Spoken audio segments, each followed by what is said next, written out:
വിഷയം ആഴത്തിൽ അവതരിപ്പിക്കുന്നതിന് നമുക്കൊക്കെ പരിചിതനായ ശ്രീ ജയദേവൻ ഉള്ളതുകൊണ്ട് അതിന്റെ അകത്തേക്ക് തീർച്ചയായിട്ടും ഞാൻ കടക്കാൻ ഉദ്ദേശിക്കുന്നില്ല. പക്ഷേ ആ ഒരു അവതരണത്തിന്റെ പശ്ചാത്തലം എന്ന രീതിയിൽ ചില കാര്യങ്ങൾ മാത്രം പറഞ്ഞുകൊണ്ട് ഞാൻ എൻ്റെ കർത്തവ്യം നിർവഹിക്കാമെന്ന് വിചാരിക്കും. ഇപ്പോൾ നമ്മൾ സാന്ദർഭികമായി വിഷയം എടുത്തത് 3-4 മാസങ്ങൾക്ക് മുമ്പ് പാർലമെന്റിൽ അവതരിപ്പിച്ച ബില്ലുകളാണ്. ഒരു രാജ്യം ഒരു തെരഞ്ഞെടുപ്പ് എന്ന ലക്ഷ്യത്തോടുകൂടി അവതരിപ്പിക്കപ്പെട്ട ബില്ലുകൾ. പക്ഷെ അതിനകത്ത് ഏതാണ്ട് 10-15 ഭരണഘടനാ ഭേദഗതികൾ കൂടി ഉൾപ്പെട്ടതുകൊണ്ട് അതിൽ ചിലതൊക്കെ സംസ്ഥാനങ്ങളിലെ ഭരണകൂടങ്ങളുടെ കൂടെ അസന്റ് ആവശ്യമുള്ളത് കൊണ്ട് അത് എളുപ്പത്തിൽ പാസ്സാവുകയില്ല എന്ന് അറിഞ്ഞുകൊണ്ട് അതിനെ പാർലമെന്ററി കമ്മിറ്റിക്ക് വിട്ടിരിക്കുകയാണ്.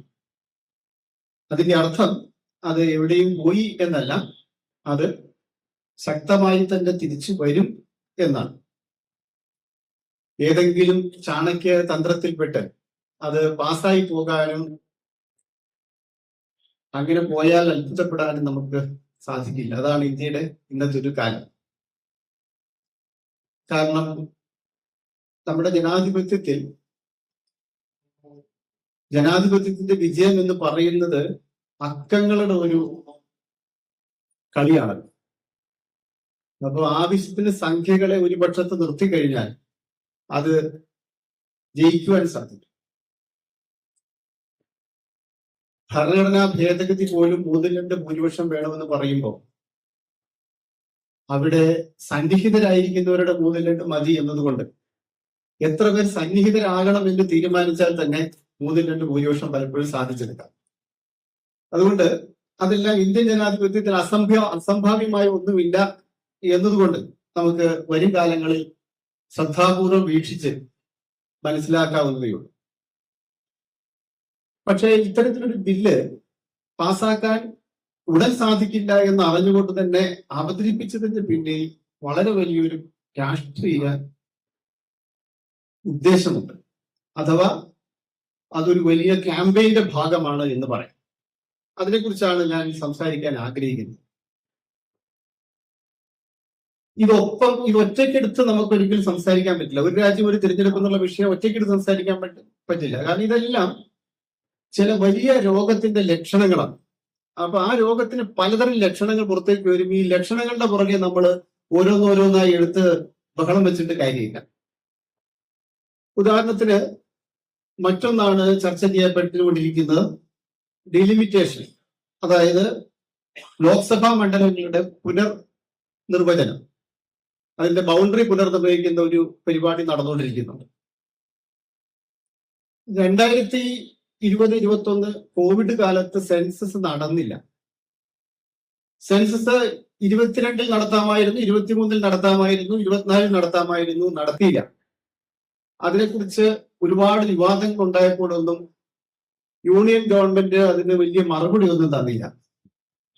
ശാസ്ത്ര സാഹിത്യ പരിഷത്ത് എന്നുള്ള സംഘടനയെ സംബന്ധിച്ച് ഏറ്റവും ഭയപ്പെടുത്തുന്ന ഒരു കാര്യം വിവരങ്ങളുടെ സുഗമമായ ഒഴുക്കിന് തടസ്സപ്പെടുത്തുക എന്നുള്ളതാണ്. അതായത് ഡേറ്റ തടയുന്നു എന്നുള്ളതാണ് പരിഷത്ത് ഏറ്റവും പേടിക്കുന്ന ഒരു കാര്യം.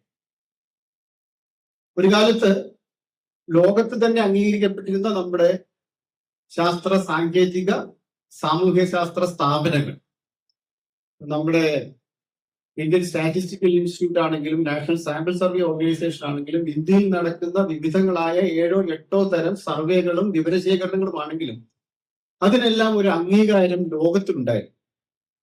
ഈ വിവരങ്ങളെ അടിസ്ഥാനപ്പെടുത്തി മറ്റു പലതരത്തിലുള്ള കണക്കുകളും ഉണ്ടാക്കാൻ സാധിക്കില്ല. രാജ്യത്തെ ആസൂത്രണം ചെയ്യുന്ന, രാജ്യത്ത് വികസനാസൂത്രണം നടത്തുന്ന ഏതൊരാൾക്കും ആ ഡേറ്റകൾ ലഭ്യവുമായിരുന്നു. പക്ഷെ ഇപ്പോൾ നമുക്ക് അങ്ങനെ ഒരു ഡേറ്റ ലഭ്യമല്ല. നമ്മൾ നോക്കുമ്പോൾ ബജറ്റ് അവതരിപ്പിക്കപ്പെടുന്ന കണക്കുകൾക്ക് എവിടെയും ഒരു സാമ്പത്തിക പിൻബലമില്ല. എക്കണോമിക് സർവേയിൽ വരുന്ന കണക്കുകൾ പോലും എവിടെ നിന്ന് വരുന്നു എന്ന് പലപ്പോഴും സംശയം തോന്നുന്നു. അങ്ങനെ ഡേറ്റ തടഞ്ഞു വെക്കപ്പെട്ടിരിക്കും. രാജ്യത്തെ സംബന്ധിച്ച് ഏറ്റവും ആധികാരികമായ ഒന്ന് സെൻസസ് ഡേറ്റയാണ്. അത് ആള് തലയെണ്ണി എടുക്കുന്ന ഒന്നായതുകൊണ്ടാണ് അതിന് ആധികാരികത കൂടുന്നത്. അതിന്റെ പ്രക്രിയ വളരെ വിപുലവുമായതുകൊണ്ട് അത് വിശ്വസനീയവുമാണ്. അതാണ് അതിന്റെ പ്രത്യേകത. പക്ഷെ അത് നടക്കാതെ നമ്മൾ ഇങ്ങനെ കഴിഞ്ഞ കുറെ വർഷങ്ങളായിട്ട് ഇരിക്കുകയാണ്. അപ്പൊ ഇപ്പോഴാണ് സെൻസസിനെ കുറിച്ച് വീണ്ടും ചർച്ച വന്നിരിക്കുന്നത്. നിങ്ങൾക്കറിയാം, ആ സെൻസസിന്റെ കൂടെ കാസ്റ്റ് സെൻസസും കൂടെ ഉൾപ്പെടുത്തും എന്ന് പറഞ്ഞ് വീണ്ടും ചർച്ചയിൽ വന്നിരിക്കുന്നു. അതുപോട്ടെ, അതിന്റെ ഉദ്ദേശങ്ങളെ കുറിച്ച് ഞാൻ പറയാൻ ആളല്ല, അത് നിങ്ങൾക്ക് തന്നെ ഊഹിക്കാവുന്നതാണ്. പക്ഷേ അതിന്റെ ഒരു മണ്ഡല പുനർനിർണയവുമായി ബന്ധപ്പെടുത്തി അതിനെ ഒന്ന് ചിന്തിക്കുമ്പോൾ നമുക്ക് അതിന്റെ ഒരു ഗൗരവം പിടികിട്ടും. ഞാൻ പറയുന്നത് എന്തുകൊണ്ടാണെന്ന് വെച്ചാൽ, സ്വതന്ത്ര ഇന്ത്യയിൽ ഒരുപക്ഷെ 1950 മധ്യത്തിന് ശേഷം നടന്ന ഒരു സംഭവവും യാദൃച്ഛികമല്ല. ഒരുപക്ഷെ യാദൃച്ഛികമായി നടന്നത് പ്രകൃതി ദുരന്തങ്ങൾ മാത്രമായിരിക്കാം. മറ്റൊന്നും യാദൃച്ഛികം എന്ന് നമുക്ക് പറയാൻ സാധിക്കില്ല. ഇവിടെ പ്രവർത്തിച്ചുകൊണ്ടിരിക്കുന്ന ഒരു നിഗൂഢ രാഷ്ട്രം അഥവാ ഒരു ഡീപ് സ്റ്റേറ്റ് ആസൂത്രണം ചെയ്യുന്നത്, അതിനനുസരിച്ച് നടക്കുന്ന കാര്യങ്ങളും അതിനെക്കുറിച്ചുള്ള വിശകലനങ്ങൾ നടത്തുന്ന നമ്മളുമാണ് ഇത്രയും നാൾ ഉണ്ടായത്. അതാണ് നമ്മൾ മനസ്സിലാക്കേണ്ടത്.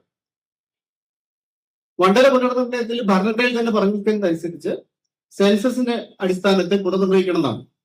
അപ്പൊ 51 സെൻസസിന്റെ അടിസ്ഥാനത്തിൽ 52 ബോർഡർ കമ്മീഷൻ ഉണ്ടാവുന്നു, ഒരു ആക്ട് ഉണ്ടാവുന്നു, അതനുസരിച്ച് ഉണ്ടാവുന്നു. 61 62 ഉണ്ടാവുന്നു, 71 72 ഉണ്ടാവുന്നു. ആ സമയം എത്തിയപ്പോഴത്തേക്കും 1950കളിലും 60കളിലും ഇന്ത്യയിൽ നടന്ന പരിഷ്കാരങ്ങൾ, പ്രത്യേകിച്ച് ആരോഗ്യരംഗത്തും കുടുംബാസൂത്രണ രംഗത്തെ പരിഷ്കാരങ്ങൾ ഒരു പ്രശ്നമായി മാറി. അത് പല സ്ഥലത്തും പോപ്പുലേഷൻ അഥവാ ജനസംഖ്യ കുറയ്ക്കുന്നതിന് കാരണമായി. അതുകൊണ്ട് വളരെ ലളിതമായിട്ട് മണ്ഡല പുനർനിർണയം നടത്തി കഴിഞ്ഞാൽ അത് ജനാധിപത്യത്തിന് വിഘാതമാകാം, രാഷ്ട്ര പുരോഗതിക്ക് തടസ്സമാകാം എന്നും കൂടി വന്നു. കാരണം നല്ല രീതിയിൽ കുടുംബാസൂത്രണ പദ്ധതിയൊക്കെ നടപ്പാക്കുന്ന, പോഷകാഹാരവും ആളുകളുടെ വിദ്യാഭ്യാസവും പ്രത്യേകിച്ച് സ്ത്രീകളുടെ വിദ്യാഭ്യാസവും നന്നായി നടത്തുന്ന സ്ഥലങ്ങളിൽ ജനസംഖ്യയുടെ കുറവുണ്ടാവും എന്നതുകൊണ്ട് അതൊരു പ്രശ്നമാവുമായിരുന്നു. രാഷ്ട്ര പുരോഗതി തടസ്സമാണ്. അങ്ങനെ വരുമ്പോൾ കുറഞ്ഞ സ്ഥലം ഈ പെർഫോം ചെയ്തവർക്ക് കൂടുതൽ നന്നായി പ്രകടനം കാഴ്ചവരെ ശിക്ഷിക്കുന്ന ഒരു നടപടിയിലേക്ക്, അല്ലെങ്കിൽ അവരുടെ പ്രാതിനിധ്യം കുറയുന്ന ഒരു നടപടിയിലേക്ക് വരും എന്നതുകൊണ്ട് 1976 ഒരു ഭരണഘടനാ ഭേദഗതിയിലൂടെ തന്നെ അത് നീട്ടിവെച്ചു. അങ്ങനെ 2001 സെൻസസിന് ശേഷം മാത്രം പരിഗണിക്കുകയാണ്. 2001 സെൻസസിന് ശേഷം അത് പരിഗണിക്കാൻ എടുത്തപ്പോഴും ഇതേ പ്രശ്നം വളരെ രൂക്ഷമായി കഴിഞ്ഞു. കാരണം അപ്പോഴത്തേക്കും ഇന്ത്യയിലെ തെക്കൻ സംസ്ഥാനങ്ങളിൽ വലിയ തോതിൽ തന്നെ ജനസംഖ്യ കുറവുണ്ടായി. അങ്ങനെ വന്നപ്പോൾ നമുക്ക് 2006 ഒരു ഭേദഗതി നമുക്ക് കാണാൻ പറ്റും. 2006 എന്നുള്ളത് 2026 ആക്കിയതെല്ലാം ഭേദഗതി ചെയ്യും. അതായത് 2026 ശേഷം വരുന്ന സെൻസസ് അനുസരിച്ചായിരിക്കും പിന്നീട് പുനഃസംഘടന എന്ന് പറഞ്ഞു. അപ്പോൾ 2026 ശേഷം ഒരു സെൻസസ് വരേണ്ടതിന്റെ ആവശ്യകത ആർക്കൊക്കെ ഉണ്ടായി എന്ന് വേണം നമ്മൾ മനസ്സിലാക്കാൻ. അതുകൊണ്ട് 2021 ഒരു സെൻസസ് നടത്തിയാൽ അത് പ്രയോജനപ്പെടില്ല, 22 നടത്തിയാൽ ഇത് പ്രയോജനപ്പെടില്ല. അതുകൊണ്ടാണ് സെൻസസ് ഇപ്പോൾ വന്നത് എന്ന് നമ്മൾ കൂട്ടി വായിക്കണം. അങ്ങനെ കൂട്ടി വായിക്കാൻ പറ്റുന്നില്ലെങ്കിൽ നമുക്ക് രാഷ്ട്രീയമായി കുറെ കാര്യങ്ങൾ നമുക്ക് നഷ്ടപ്പെടുന്നു എന്നാണ് അർത്ഥം, കുറെ വിവരങ്ങൾ നമുക്ക് നഷ്ടപ്പെടുന്നതാണ് അർത്ഥം. അപ്പൊ മണ്ഡല പുനർനിർണയം വലിയ വിഷയമായിട്ട് വരികയാണ്. നമ്മള് തെരഞ്ഞെടുപ്പ് എന്ന് പറഞ്ഞാൽ ഇന്ത്യൻ ഭരണഘടനയിലുള്ള ജനാധിപത്യത്തെ റെപ്രസെന്റ് ചെയ്യുന്നതിന്, ജനാധിപത്യത്തിന്റെ പ്രായോഗിക രീതിയായിട്ടാണ് തെരഞ്ഞെടുപ്പ് ആവിഷ്കരിക്കപ്പെട്ടിരിക്കുന്നത്. അങ്ങനെയാണ് ഭരണഘടനയിലെ 83, 84, 85 തുടങ്ങിയ വകുപ്പുകളൊക്കെ ഉൾപ്പെടുത്തിയിരിക്കുന്നത്. അല്ലെ 172, 173, 175 വകുപ്പുകളൊക്കെ ഉൾപ്പെടുത്തി അതിന് വേണ്ടിയിട്ടാണ്. 174 വകുപ്പുകൾ അത്തരം ഒരു കാര്യത്തിന് വേണ്ടിയിട്ടാണ്. കാരണം ജനാധിപത്യത്തെ എനാക്ട് ചെയ്യാൻ തെരഞ്ഞെടുപ്പുകൾ ആവശ്യമാണെന്നുള്ളത്. ഇപ്പൊ അതെല്ലാം ഭേദഗതി ചെയ്യപ്പെടുന്നുണ്ട് കേട്ടോ. അത് ആ വകുപ്പുകളൊക്കെ ഭേദഗതി ചെയ്തതിന് മുമ്പോട്ട് പോകാൻ പറ്റുമോ? അതുകൊണ്ട് ജനാധിപത്യത്തെയാണ് നമ്മൾ ആദ്യം പരിശോധിക്കേണ്ടത്. ജനാധിപത്യത്തെ നടപ്പാക്കാൻ വേണ്ടി നടത്തുന്ന തെരഞ്ഞെടുപ്പ് പ്രക്രിയ എടുക്കുന്നതിന് മുമ്പ് ജനാധിപത്യത്തെ നമ്മൾ പരിശോധിക്കേണ്ടത്. അങ്ങനെ നമ്മൾ നോക്കുമ്പോൾ ഇന്ത്യൻ ജനാധിപത്യത്തിന്റെ അവസ്ഥ എന്താണെന്ന് കൂടെ നമ്മൾ ആലോചിക്കണം. ഞാൻ ഇന്ത്യയിലെ കണക്കുകളൊന്നും ലഭ്യമല്ലാത്തതുകൊണ്ട് ലോകത്ത് ധാരാളം കണക്കുകളുണ്ട്. ലോകത്ത് 3ഓ 4ഓ സ്ഥാപനങ്ങളും സംഘടനകളും ഇന്ത്യയിലെ ജനാധിപത്യത്തെ കുറിച്ച് പഠിച്ചിട്ടുണ്ട്. ഈ ഇന്ത്യയിലെ ജനാധിപത്യത്തെ കുറിച്ച് പഠിച്ചു എന്ന് ഞാൻ പറയുമ്പോൾ ഇന്ത്യയിലെ ജനാധിപത്യത്തെ പഠിച്ച കാര്യങ്ങളൊന്നും ഇന്ത്യ ഗവൺമെന്റ് അംഗീകരിക്കുന്നില്ല. അത് ശരിയല്ല എന്നാണ് പറയുന്നത്. പല കാര്യങ്ങളും നമുക്കറിയാം. ഗ്ലോബൽ റാങ്കിങ്ങിൽ ഇന്ത്യ ഓരോന്നിലും എവിടെ നിൽക്കുന്നു അത് ഞാൻ പറയാൻ ഉദ്ദേശിച്ചിട്ടില്ല. പക്ഷേ ഈ പഠനങ്ങളിലൊക്കെ തന്നെ ഇന്ത്യയുടെ റാങ്കിങ് വളരെ മോശമാണ്. ഓരോ പഠനത്തിലും എവിടെയാണ് നമ്മൾ നിൽക്കുന്നത് എന്ന് നിങ്ങൾക്ക് തന്നെ എളുപ്പത്തിൽ ലഭ്യമാക്കാൻ പറ്റുന്ന കണക്കുകളാണ് ഓരോ പഠനത്തിലും. നമ്മൾ സാധാരണ ഉദ്ധരിക്കുന്ന ഫ്രീഡം ഇൻസ്റ്റിറ്റ്യൂട്ടിന്റെ വേരി ഡെമോക്രസി ഇൻസ്റ്റിറ്റ്യൂട്ടിന്റെ പഠന റിപ്പോർട്ട് പ്രകാരം എടുത്തു കഴിഞ്ഞാൽ നമ്മളൊരു ഒരു തെരഞ്ഞെടുപ്പ് ഏകാധിപത്യ രാജ്യമാണ്, ഇലക്ട്രൽ ഓട്ടോക്രസിയാണ് നമ്മൾ ഇങ്ങനെയാണ് പറയുന്നത്. മാത്രമല്ല നമ്മൾ ഏറ്റവും അപകടകരമായ രീതിയിൽ ഒരു ഫ്ലോഡ് ജനാധിപത്യമാണ്, ഒരു വഴിതെറ്റിയ ജനാധിപത്യമാണ്. റാങ്കിംഗ് ഒക്കെ എല്ലാത്തിന്റെ എടുത്താൽ എല്ലാത്തിലും നമ്മൾ വളരെ താഴെയാണ് കിടക്കുന്നത്. മറ്റൊന്ന് അതിനകത്ത് പറയുന്നത് പ്രസ് ഫ്രീഡം ഇൻഡെക്സ് ആണല്ലോ, അതായത് പത്രസ്വാതന്ത്ര്യ. അപ്പൊ പത്രസ്വാതന്ത്ര്യത്തിൽ നമ്മൾ 2023 നിന്ന് ഒരിച്ചിരി മെച്ചപ്പെട്ടിട്ടുണ്ട്. 161 159 ആയിട്ടുണ്ട്. അതിന് കാരണം എന്താ വെച്ചാൽ വേറൊന്നും കൊണ്ടല്ല, ഈ കണക്കെടുക്കുന്ന കാലഘട്ടത്തിൽ ഇന്ത്യയിലെ പത്രക്കാരെ ആരും ചത്തില്ല, അവരെ ആരും മരിച്ചിട്ടില്ല, കൊന്നിട്ടില്ല, അതുകൊണ്ടാണ്. പക്ഷെ ഈ കഴിഞ്ഞ മുമ്പത്തെ മാസം UP-യിൽ അത്തരത്തിൽ പത്രക്കാരെ മരിക്കുകയുണ്ടായി. അതുകൊണ്ട് അടുത്ത കണക്കിൽ അത് വീണ്ടും നമ്മൾ മോശമായി പോകുകയായിരിക്കാം. അതുകൊണ്ട് മാത്രമാണ് ആ 2 പോയിന്റ് 161 159 മാറുന്ന ഒരു പ്രത്യേകത ഇന്ത്യയിലുണ്ട്. പക്ഷേ നമ്മുടെ പ്രസ് ഫ്രീഡം ഏറ്റവും ഡേഞ്ചറസ് ആയിട്ടുള്ള ഒന്നായിട്ടാണ് കാണുന്നത്. അത് അയൽ രാജ്യങ്ങളെക്കാളും വളരെ മോശമാണ്. ബംഗ്ലാദേശ് ഒഴിച്ച് പാകിസ്ഥാനും ശ്രീലങ്കയും ഒക്കെ എടുത്താൽ അതിനേക്കാളൊക്കെ വളരെ മോശമാണ് നമ്മുടെ പ്രസ് ഫ്രീഡം ഇൻഡെക്സ്. ഇതെല്ലാം ജനാധിപത്യത്തിന്റെ സൂചികളാണെങ്കിൽ ജനാധിപത്യം തന്നെ ഇവിടെ ക്രൈസിസിലാണെന്നാണ് അത്തരത്തിലൊരു വിവരം തരുന്നത്. അപ്പൊ അങ്ങനെ ഒരു ക്രൈസിസിൽ ഇതൊക്കെ നമ്മൾ കാണേണ്ട കാര്യമാണ്. ഇതെല്ലാം ഇതിന്റെ പശ്ചാത്തലമാണ്. ജനാധിപത്യത്തെ കുറിച്ച് ഇത്തരത്തിൽ റെപ്രസെന്റേഷൻ പറയുമ്പോൾ വലിയ പ്രശ്നം കൂടെ പറഞ്ഞുകൊണ്ട് ഞാൻ ആ ഭാഗം നിർത്താം. വലിയ പ്രശ്നമുണ്ട്. സാധാരണ പറയും ഇതൊക്കെ നമ്മൾ ഇടതുപക്ഷ ചിന്തയിൽ നിന്ന് പറയുന്നത് ഇതെല്ലാം ബൂർഷ്വാ ഡെമോക്രസി ആണെന്ന് പറയും. മാർക്സിന്റെ തന്നെ ഭാഷ ലെനിൻ ഉദ്ധരിച്ചനുസരിച്ച് പറഞ്ഞാൽ, ലെനിൻ മാർക്സിനെ ഉദ്ധരിച്ചുകൊണ്ട് പറയുന്നത് ചൂഷണം ചെയ്യപ്പെടുന്ന ആളുകൾ കാലാകാലങ്ങളിൽ അവരെ ഏറ്റവും കൂടുതൽ ചൂഷണം ചെയ്യാൻ അനുയോജ്യനായ ആളെ തിരഞ്ഞെടുക്കുന്ന പ്രക്രിയയാണ് ബൂർഷ്വാ ജനാധിപത്യം എന്ന് പറയും എന്നാണ് പറയുന്നത്. അപ്പൊ ഇതിനെ കൗണ്ടർ ചെയ്തുകൊണ്ടാണ് ബൂർഷ്വാ ഡെമോക്രസി എന്നതിനെ പോയിന്റ് ചെയ്തുകൊണ്ട്, കാരണം എന്താ വേറൊന്നും കൊണ്ടല്ല, വളരെ ലാഭകേന്ദ്രീകൃതവും മൂലധന കേന്ദ്രീകൃതവുമായിട്ടുള്ള ഒരു സമൂഹത്തെ പാടെ അതിന്റെ സാംസ്കാരിക രംഗവും അതിന്റെ സാംസ്കാരിക അഭിപ്രായ രൂപീകരണത്തെ പോലും കയ്യിലെടുക്കുന്ന രീതിയിൽ പണം നിൽക്കുന്ന ഒരു സ്ഥലത്ത്, ലാഭം നിൽക്കുന്ന ഒരു സ്ഥലത്ത് ജനാധിപത്യം എങ്ങനെ വിജയിക്കും? സാധാരണക്കാരന്റെ ഇംഗിതങ്ങൾ, അഭിലാഷങ്ങൾ എങ്ങനെ രേഖപ്പെടുത്തപ്പെടും എന്നൊരു സംശയം കൊണ്ടാണ് അങ്ങനെ അത് സൂചിപ്പിക്കുന്നത്. അപ്പൊ അതിൽ നിന്ന് വ്യത്യസ്തമായിട്ട് ഉള്ള ജനാധിപത്യ രൂപങ്ങൾ വേറെയുമുണ്ട്. ഇപ്പൊ പാർട്ടിസിപ്പേറ്ററി ഡെമോക്രസി ഇന്ന് വളരെയധികം പരീക്ഷണങ്ങൾ ചെയ്തുകൊണ്ടിരിക്കുന്ന ഒന്നാണ്. ഞാൻ ഈ പറയുന്നത് സാധാരണ ബൂർഷ്വാ ജനാധിപത്യം എന്ന് പറയുന്നിടത്ത് നമ്മളിവിടെ ഇന്ത്യയിൽ അത് അഡോപ്റ്റ് ചെയ്യാൻ ശ്രമിച്ച സമയത്ത് നമ്മൾ ഭരണഘടനാ ജനാധിപത്യം എന്നൊരു പുതിയ സാധനം കൊണ്ടുവരാൻ ശ്രമിച്ചു. അതായത് ഭരണഘടന തുല്യത ഉറപ്പാക്കിക്കൊണ്ട്, നീതിയുക്തമായ തെരഞ്ഞെടുപ്പ് അതെല്ലാം ഉറപ്പാക്കിക്കൊണ്ട് ഒരു ജനാധിപത്യ സമ്പ്രദായം ഉണ്ടാക്കാൻ ശ്രമിച്ചതാണ് നമ്മൾ. അപ്പൊ അങ്ങനെ ഭരണഘടനയ്ക്ക് വലിയ പ്രാധാന്യമുണ്ട്. ഭരണഘടന ഇല്ലെങ്കിൽ നമുക്കിവിടെ ജനാധിപത്യവും ഇല്ല, തുല്യതയുമില്ല, യാതൊന്നുമില്ല. അതാണ് നമ്മൾ മനസ്സിലാക്കുന്നത്. അങ്ങനെ ഒരു ഉറപ്പിലാണ് നമ്മൾ യഥാർത്ഥത്തിൽ ഇന്ന് അതിന്റെ കീഴിലാണ് ഈ കാര്യങ്ങളെല്ലാം നടന്നുകൊണ്ടിരിക്കുന്നത്. അപ്പൊ ഇതെല്ലാം പ്രിസംഷൻസ് ആണ്. നമ്മുടെ ഭരണഘടന ഉണ്ടാവുന്നു, അത്തരത്തിൽ തെരഞ്ഞെടുപ്പ് നടക്കുന്നു എന്നൊക്കെ നമുക്ക് പ്രിസംഷൻസ് ആണ്. പക്ഷേ ഏതൊരു മുതലാളിത്ത രീതിയിലും ഉള്ളതുപോലെ ക്രമേണ ജനാധിപത്യം ദുർബലപ്പെടുമ്പോഴും മുതലാളിത്തം കൂടുതൽ കൂടുതൽ കോർപ്പറേറ്റൈസ് ചെയ്യപ്പെടുമ്പോഴും കൂടുതൽ ധനം ശേഖരിക്കുന്ന സമയത്ത് സംഭവിക്കുന്നത് പോലെ പണാധിപത്യത്തിന്റെ വരവ് ലോകം മുഴുവനും വന്നുകൊണ്ടിരിക്കുകയാണ്. നിങ്ങൾക്കത് പ്രത്യേകിച്ച് കാണാൻ അമേരിക്കയിൽ നോക്കിയാൽ മതി. അമേരിക്കയിൽ ഒരു ഒളിഗാർക്കിയാണ്, ഒരു പണാധിപത്യമാണ് അമേരിക്കയിൽ നടക്കുന്നത്. ഇന്ത്യയിലും കഴിഞ്ഞ കുറച്ച് നാളുകളായിട്ട് ഒളിഗാർക്കിയുടെ വളരെ പ്രകടമായ സൂചനകളാണുള്ളത്. ഒരു നല്ല പണാധിപത്യത്തിന്റെ സൂചന. വിരലിലെണ്ണാവുന്ന കോർപ്പറേറ്റുകൾ മാത്രം ജനാധിപത്യത്തെ ഉൾപ്പെടെ നിയന്ത്രിക്കുന്ന ഒരവസ്ഥയിലേക്ക് എത്തുന്നു. നമ്മൾ കണ്ടോണ്ടിരിക്കുകയാണ്. ഇതേ സമയത്ത് ഇന്ത്യയുടെ കോണ്ടക്സ്റ്റിൽ പറയുമ്പം അവിടെ പണാധിപത്യം മാത്രം പറഞ്ഞാൽ പോരാ, ഇന്ത്യയിൽ കാലാകാലങ്ങളായിട്ടുള്ള ജാതി വ്യവസ്ഥയുടെ ഒരു വലിയ സ്വാധീനം കൂടി ജനാധിപത്യത്തെ ബാധിച്ചിട്ടുണ്ട്. അംബേദ്കർ ഏറ്റവും കൂടുതൽ ചോദ്യം ചെയ്തതും, അംബേദ്കർ ഭയപ്പെട്ടുകൊണ്ട് തന്നെ ഭരണഘടനയിൽ തൊട്ട് വരെ മുഴുവൻ കാര്യങ്ങളും എഴുതി വെക്കേണ്ടി വന്നൊരു കാര്യം ഇന്ത്യയിലെ ജനാധിപത്യം ഇല്ലായ്മയായിരുന്നു. ഇന്ത്യയുടെ മുൻ ജനാധിപത്യം ഇല്ലായ്മയും ഇന്ത്യയിലെ ജാതി വ്യവസ്ഥയും ഭരണവ്യവസ്ഥയും ഉണ്ടാക്കാൻ പോകുന്ന പ്രശ്നങ്ങളെ കുറിച്ച്.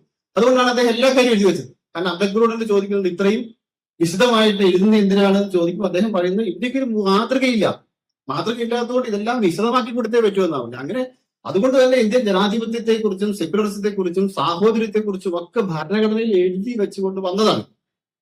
പക്ഷെ അവിടെ അതിനെല്ലാം അട്ടിമറിക്കുന്ന രീതിയിൽ ഇന്ന് സവർണ ഒളിഗാർക്കി നന്നായി നമ്മുടെ സമൂഹത്തിൽ വേര് പിടിച്ചു കഴിഞ്ഞു.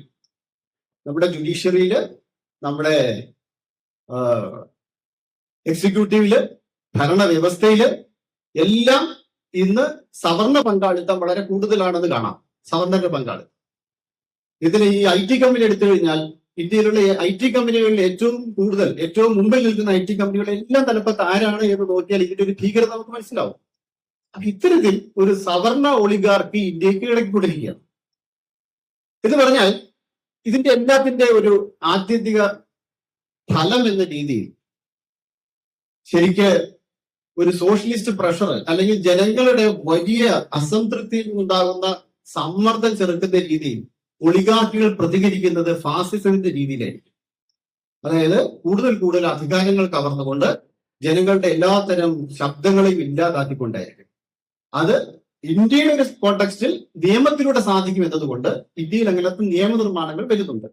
ആ നിയമനിർമ്മാണങ്ങളെ കുറിച്ചാണ് നമ്മൾ ഒന്നിനെ കുറിച്ചാണ് സംസാരിക്കാൻ പോകുന്നത്. അതുപോലെ ഈ ഡിലിമിറ്റേഷന്റെ കാര്യത്തിലാണെങ്കിലും ഏകീകൃത സിവിൽ കോഡിന്റെ കാര്യത്തിലാണെങ്കിലും ഇതെല്ലാം അത്തരത്തിൽ വരാൻ പോകുന്ന ഇന്ത്യയെ അടക്കി നിർത്തുന്നതിനുള്ള ഇതായി മാറുകയാണ്, ആയുധങ്ങളാക്കി മാറ്റുക. നമ്മൾ നോക്കിയാൽ ഇൻഫർമേഷൻ ടെക്നോളജി ബില്ല് ഇപ്പൊ വന്നിരിക്കുന്നത്, അതുപോലെ data protection, data security bill വന്നിരിക്കുന്നത്, ഇതെല്ലാം നമ്മുടെ സ്വകാര്യതയിലേക്ക് കടക്കാനും നമ്മളെല്ലാം മുഴുവൻ സമയം സർവൈവ് ചെയ്യാനും. ഇപ്പൊ IT ആക്ടിന്റെ ഇതനുസരിച്ച് നിങ്ങളുടെ എല്ലാ സ്വകാര്യ വിവരങ്ങൾ ഉൾപ്പെടെ അവർക്ക് മോണിറ്റർ ചെയ്യുന്നതിനും പിന്തുടരുന്നതിനും സാധിക്കുന്നതാണ് സർവൈലൻസ്. അതായത് ഭരണകൂട സർവൈലൻസിന് അനുമതി കൊടുക്കുന്ന രീതിയിലാണ് അത് വരുന്നത്, ആ ബില്ലുകൾ വരുന്നത്. ഇങ്ങനെ വളരെ ദുർബലമായി വളരെയധികം ആക്രമിക്കപ്പെടുന്ന ഒരു ജനാധിപത്യ കാലത്താണ് നമ്മൾ ജീവിക്കുന്നത്. ഫെഡറലിസത്തെ കുറിച്ച് ഇവിടെ സംസാരിച്ചോ പറഞ്ഞല്ലോ, ഞാൻ അതും കൂടെ പറഞ്ഞുകൊണ്ട് അവസാനിപ്പിക്കാം. ഒരു രാജ്യം, ഒരു തെരഞ്ഞെടുപ്പ് എന്ന് പറയുന്നത് പ്രാവർത്തികമാകണമെങ്കിൽ ഫെഡറലിസത്തിന്റെ കഴുത്ത് തിരിച്ചുകൊണ്ടേ പറ്റും. ഇന്ത്യയിലെ വൈവിധ്യങ്ങളെ ഉൾക്കൊള്ളാൻ വേണ്ടിയിട്ടാണ് ഫെഡറലിസം ഭരണഘടനയിൽ വരുന്നത്. ഇന്ത്യയുടെ ജനാധിപത്യ പ്രക്രിയയിൽ ഏറ്റവും വലിയ പങ്ക് വഹിച്ചതൊന്ന് നമ്മൾ കാണേണ്ട ഒരു കാര്യം ഭാഷാ സമരങ്ങളായിരുന്നു. നെഹ്റു പോലും ആദ്യഘട്ടത്തിൽ ഭാഷാ സമരങ്ങളെ ഭയപ്പെട്ടിരുന്നു. കാരണം അപ്പോൾ തന്നെ വിഭജിച്ചിരിക്കുന്ന ഒരു സമൂഹത്തെ വീണ്ടും അത് വലിയ തരം അന്തഛിദ്രങ്ങൾ ഉണ്ടാക്കുന്നതിന് കാരണമാകുമോ എന്ന് അദ്ദേഹം ഭയപ്പെട്ടിരുന്നു. അപ്പോഴാണ് ആന്ധ്രയിലെ പൊട്ടി ശ്രീരാമലുവിന്റെ നിരാഹാര സമരവും അദ്ദേഹത്തിന്റെ മരണവും രക്തസാക്ഷിത്വവുമാണ് പെട്ടെന്ന് നെഹ്റുവിനെ കൊണ്ട് തീരുമാനം മാറ്റിച്ചതെന്നാണ് രാമേന്ദ്ര ഗുഹ അദ്ദേഹത്തിന്റെ പുസ്തകത്തിൽ പറയുന്നത്. പക്ഷെ ഭാഷാ സമരങ്ങളുടെ ഒരു പ്രത്യേകത എന്താ വെച്ചാൽ ഒരു സ്വത്വം ഉണ്ടാക്കി കൊടുത്തു എന്നുള്ളതാണ്. ജനാധിപത്യ ഇന്ത്യയിൽ പങ്കാളികളാവുന്നതിന് വേണ്ടിയിട്ടാണ് ആ സമരം നടത്തിയത്. ഒരു ഇന്ത്യൻ രൂപത്തിനുള്ളിലേക്ക് സംസ്ഥാനങ്ങളെ ഒതുക്കുന്നതിന് വേണ്ട സ്വത്വബോധത്തോടു കൂടി, ഭാഷാ സ്വത്വബോധത്തോടു കൂടി വളരെ വലിയ ആവേശത്തോടു കൂടിയാണ് ജനങ്ങൾ പങ്കെടുത്തത്. അപ്പൊ ജനങ്ങൾ എല്ലാവരും അതിനകത്ത് പെട്ടു എന്നതുകൊണ്ട് തന്നെ അതൊരു ഡെമോക്രാറ്റൈസേഷൻ പ്രോസസ്സായി മാറി എന്നാണ് നമ്മൾ കാണേണ്ടത്. അത്തരത്തിലൊരു ഡെമോക്രാറ്റൈസേഷൻ പ്രോസസ്സാണ് ഇന്ത്യ നിലനിർത്തിയത്. അപ്പൊ ഇന്ത്യ വ്യത്യസ്തമാണ് ലോകത്തെല്ലായിടത്തും. ഇത്രയും വൈവിധ്യങ്ങളാണ് യഥാർത്ഥത്തിൽ ഇന്ത്യൻ ജനാധിപത്യത്തിന്റെ ശക്തി എന്ന് പറയുന്നത്. വൈവിധ്യങ്ങൾ ജനാധിപത്യത്തെ ശക്തിപ്പെടുത്തുന്നു എന്ന കാര്യമാണ് ഇവിടെ പലർക്കും മനസ്സിലാവാത്തത്. ഇത് മനസ്സിലാവാത്തതാണ് ഗോൾവൾക്കർ അദ്ദേഹത്തിന്റെ ബഞ്ച് ഓഫ് തോട്ട്സില് വിഷത്തിന്റെ ബീജം, അതായത് സീഡ് ഓഫ് പോയിസണസ് സീഡ് എന്ന് പറയുന്ന ഒരു അധ്യായത്തിൽ അദ്ദേഹം എഴുതി വെച്ചിരിക്കുന്നത് എന്താണെന്ന് വെച്ചാൽ ഇന്ത്യൻ ഭരണഘടനയില് ഫെഡറലിസം പോലെയുള്ള ഏറ്റവും അപകടകരമായ കാര്യം അത് തൂത്ത് കളഞ്ഞേ പറ്റൂ, അത് ഇല്ലാതാക്കിയേ പറ്റൂ. ഒരു സ്റ്റേറ്റിന്റെ കീഴിൽ ഓട്ടോണമസും സെമി ഓട്ടോണമസും, അതായത് സ്വയംഭരണത്തോടു കൂടിയും അർദ്ധ സ്വയംഭരണത്തോടു കൂടിയുള്ള കുറെ സംസ്ഥാനങ്ങൾ എന്ന സങ്കല്പം തന്നെ എത്രമാത്രം അപകടകരമായിരിക്കും. അങ്ങനെയല്ല വേണ്ടത്, അതിനെ തൂത്ത് കളയുക, ഇന്ത്യൻ കോൺസ്റ്റിറ്റ്യൂഷനെ റീഫ്രെയിം ചെയ്യുക, റീബിൽഡ് ചെയ്യുക എന്നാണ് അദ്ദേഹം പറയുന്നത്. ഈ ഫെഡറലിസം ഇന്ത്യയിലെ അദ്ദേഹം പറയുന്നത് വെച്ചാൽ ഈ ഭരണഘടനാ നിർമ്മാതാക്കൾക്ക് വലിയൊരു അവസരമാണ് കൈവന്നിരിക്കുന്നത്. ഇന്ത്യയെ ഒറ്റ രാജ്യമായി സങ്കല്പിച്ചുകൊണ്ട് ഒരു ഭരണഘടന നിങ്ങൾ നിർമ്മിക്കണം, അല്ലാതെ മറ്റൊരു തരത്തിലും പോകാൻ പാടില്ല. അവിടെയും ഇവിടെയും ഒക്കെ ലോകത്തു നിന്നുള്ള ഉദാഹരണങ്ങൾ എടുത്തുകൊണ്ട് ഫെഡറലിസത്തെ ഇവിടേക്ക് വലിച്ചുകൊണ്ട് വരരുത്.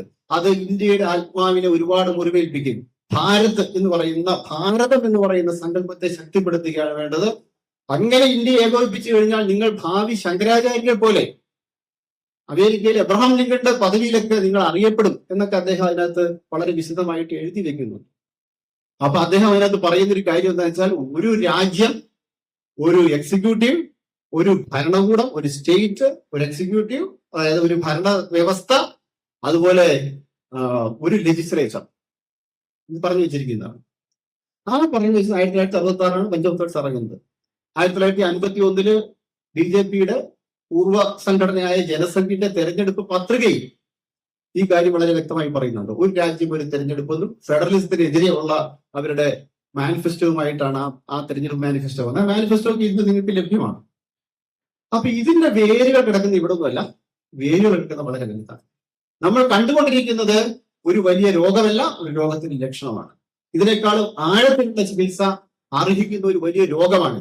നമ്മൾ ഈ ലക്ഷണങ്ങളെ ഇങ്ങനെ ചികിത്സിച്ച് പോകുന്ന ഒരു അവസ്ഥ എന്തുകൊണ്ടോ പുരോഗമനപരമായി ചിന്തിക്കുന്ന നമുക്ക് എല്ലാവർക്കും ബാധിച്ചിരിക്കുന്ന ഒരു കാര്യം. കാര്യങ്ങളെ സമഗ്രമായി കണ്ടിരിക്കുന്നു. ഇന്ത്യൻ ജനാധിപത്യത്തില് ആഴത്തിൽ വേരോടിയിരിക്കുന്ന ഇത്തരം പ്രശ്നങ്ങളെ നമ്മൾ തൂത്ത് കളയാതെ ഇന്ത്യൻ ജനതയെ മുഴുവൻ സെക്യുലറൈസ് ചെയ്തുകൊണ്ട് ഡെമോക്രറ്റൈസ് ചെയ്യാതെ മതേതര ജനാധിപത്യത്തിന്റെ വഴിയിലേക്ക് ഇന്ത്യൻ ജനതയെ നയിക്കാത്തിടത്തോളം ഇതേ പ്രശ്നങ്ങൾ വീണ്ടും വീണ്ടും പൊങ്ങി വരും എന്ന് ഓർപ്പിക്കുന്നു. ഞാൻ ഔപചാരികമായിട്ട് ഉദ്ഘാടനം നിർവഹിക്കുന്നു.